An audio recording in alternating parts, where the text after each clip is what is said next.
ছাপাগুলো কাগজে লাগার কারণে কাগজ দামি হয়ে গেছে, কাপড় দামি হয়ে গেছে, কাঠ দামি হয়ে গেছে, দেশ দামি হয়ে গেছে।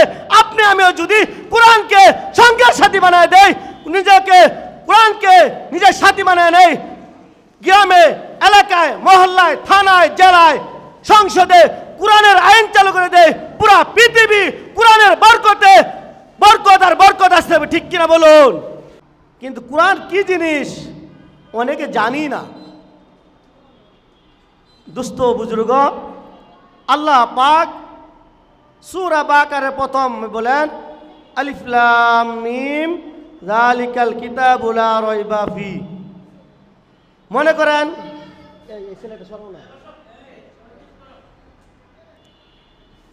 ভাই একটা উদাহরণ দেই, যত মায়াবী কণ্ঠ হোক, একটা গজল, একটা গান, একটা নাচ বারবার পড়লে কি শুনতে মনে চায়? একবার, দুইবার, তিনবার, চারবার, পাঁচবার শুনতে মনে চায়, পরে আর শুনতে মনে চায় না। কিন্তু আমরা দৈনিক 5 ওয়াক্ত নামাজ পড়ি না? সবাই পড়ি তো। এই 5 ওয়াক্ত নামাজের 17 রাকাত ফরজ। কয় রাকাত? এই 17 রাকাতের ভিতরে সূরাতুল ফাতিহা, আলহামদু সূরা যারা আমরা বলি, আলহামদু সূরা নামে পরিচিত, এই সূরাটা দৈনিক 17 রাকাত ফরজ নামাজের ভিতরে তেলাওয়াত করতেছি। এই যে তেলাওয়াত করতেছি, যত তেলাওয়াত করি ততই ভালো লাগে, যত তেলাওয়াত শুনি ততই ভালো লাগে। সেই তেলাওয়াত, এই কালামটা হলো মাওলা পাকের কালাম, ঠিক কিনা বলুন?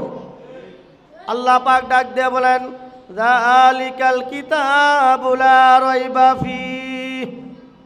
দুনিয়ার সমস্ত লেখক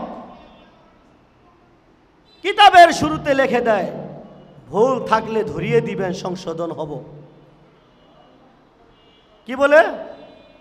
ভুল হলে ধরিয়ে দিবেন, সংশোধন হব।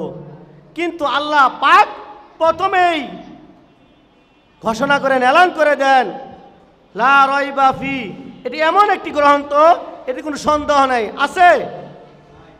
আমরা ঘটনা জানি, মক্কার বড় বড় লিডাররা, বড় বড় কবিররা বলেছিল, যখন আপনার আমার দয়ার নবী মায়ার নবী রহমাতুল লিল আলামিন তেলাওয়াত করতেছিলেন, আপনার আমার নবীকে পাগল বলতো। তারা কি বলতো? পাগল বলতো। হ্যাঁ, এমন তেলাওয়াত তো আমরা করতে পারি। তখন পয়গম্বর আরবি সাল্লাল্লাহু আলাইহি সাল্লাম আল্লাহকে বললেন, আল্লাহ এমন ঘটনা। তো আল্লাহ পাক বললেন যে তুমি সূরা কাউসারের আয়াত তাদের সামনে পেশ করো। পেশ যখন বলছে ইন্না আতাইনাকাল কাউসার, যে এই এমন একটা আয়াত বানায় দেখ, তারা এমন একটা আয়াত বানায় দেখ। কবিদের কাজ হলো কিছু কবি বাক্য, শব্দ, ওয়ার্ড পাইলে লিখে নিয়ে যায়। এটা শোনার পরে তারা লিখে নিয়ে গেল, নিয়ে যাওয়ার পর গবেষণা করা শুরু করছে, চিন্তা করা শুরু করছে। গবেষণা করতে করতে করতে করতে করতে মাথার মগজগুলো গলে উপরে পড়ে যাওয়ার অবস্থা হয়েছে, এমন অবস্থা হয়েছে। লাস্ট পর্যন্ত বলতে, আমরা এত বড় কবি, এত বড় সাহিত্যিক, আমরা যখন আয়াতের শুরুতে মিলে শেষে মিলাইতে পারি না, শেষে মিললে শুরুতে মিলাইতে পারি না, আগাগোড়া ঠিক করলে মাঝখানে মিলে না, আমরা যেহেতু পারলাম না, দুনিয়ার জমিনে এমন কোন মানুষ নাই যেমন আয়াত সে বানায় দেখাইতে পারবে। সুবহানাল্লাহ বলেন। এমন একটা গ্রন্থ, এমন একটি কালাম, লা রাইবা ফি, এতে কোনো সন্দেহ নেই। আছে হুদাল লিল মুত্তাকিন, এটা হলো মুত্তাকিনদের জন্য পথ প্রদর্শক, আপনাকে আমাকে জান্নাতের পথ দেখাবে এই কুরআনুল কারীম, ঠিক কিনা বলুন? এই কোরআনের মারখাজ দিয়েছে, এখানে কুরআনুল কারীম শিক্ষা দেওয়া হবে। শুধু কুরআনুল কারীমই নয়, পাশাপাশি বাংলা, অঙ্ক, ইংরেজি, ইতিহাস, ভূগোল, সাহিত্য শৌকত, বিভিন্ন মাসলা মাসাইল শিক্ষা দেওয়া হবে। একটা ছাত্র কেমনে যুবক উপযোগী মানুষ হইতে পারে, দিনদার পরেজগার আল্লাহওয়ালা হইতে পারে, এখান থেকে শিক্ষা দেওয়া হবে। এটাই তো আমাদের টার্গেট, আমাদের ইচ্ছা, ঠিক কি বলেন? বাড়ি করার ইচ্ছা, এখান থেকে টাকা কামাইবো, বিল্ডিং করব, জমি কিনবো, জায়গা কিনবো, হ্যাঁ, এটা ইচ্ছা না। আপনার আমার ইচ্ছা, প্রত্যেকটা মুসলমানের ইচ্ছা হলো সমস্ত মানুষগুলা যেন কোরআনুল কারীম শিক্ষা অর্জন করে, কোরআনের জ্ঞান অর্জন করে, কোরআনের জ্ঞান অর্জন করে নিজেকে সংশোধন করে সিরাতাল মুস্তাকিমের পথে চলতে পারে, কিভাবে জান্নাতমুখী হইতে পারে। প্রত্যেক আলেমের এই টার্গেট, ঠিক কিনা?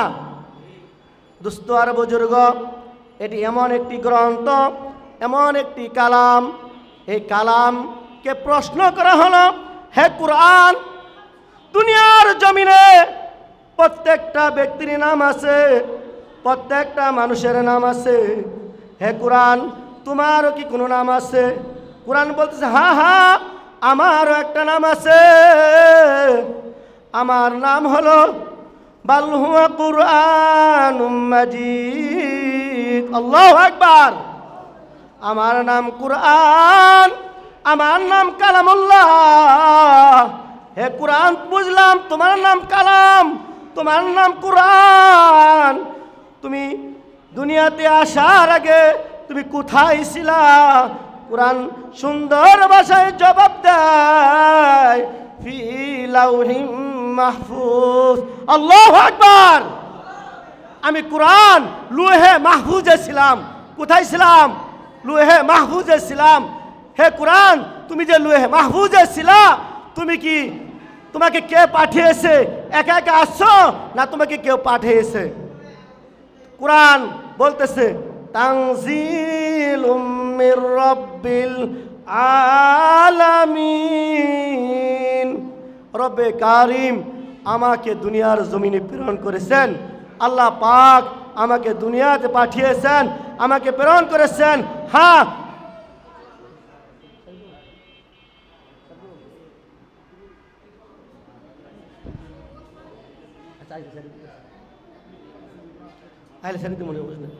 বুঝছেন যে কুরআন একা একা আসেন নাই, আনছেন কে?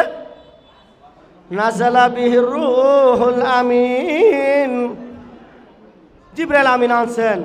কে পাঠিয়েছেন? আল্লাহ পাক পাঠিয়েছেন। কার উপর? পয়গম্বর নবী সাল্লাল্লাহু আলাইহি সাল্লামের উপর নাজিল করেছেন। কোথায় নাজিল হয়েছে? মক্কা এবং মদিনাতে। মক্কা এবং মদিনাতে। হ্যাঁ, মাসটা ছিল কি? মাহে রমজান। মাসটা ছিল কি? মাহে রমজান। আর রাত্র ছিল লাইলাতুল কদর। এগুলা এই মক্কা এবং মদিনাতে কোরআনুল কারীম নাজিল হওয়ার কারণে মক্কা মদিনা দামি হয়েছে। শুধু তাই নয়, এই কোরআনুল কারীম ছাপাগুলো কাগজে লাগার কারণে কাগজ দামি হয়ে গেছে, কাপড় দামি হয়ে গেছে, কাঠ দামি হয়ে গেছে, দেশ দামি হয়ে গেছে। আপনি আমিও যদি কোরআনকে সঙ্গের সাথী বানায় দেই, নিজেকে কোরআনকে নিজের সাথী বানায় নেই, গ্রামে, এলাকায়, মহল্লায়, থানায়, জেলায়, সংসদে কোরআনের আইন চালু করে দেয়, পুরা পৃথিবী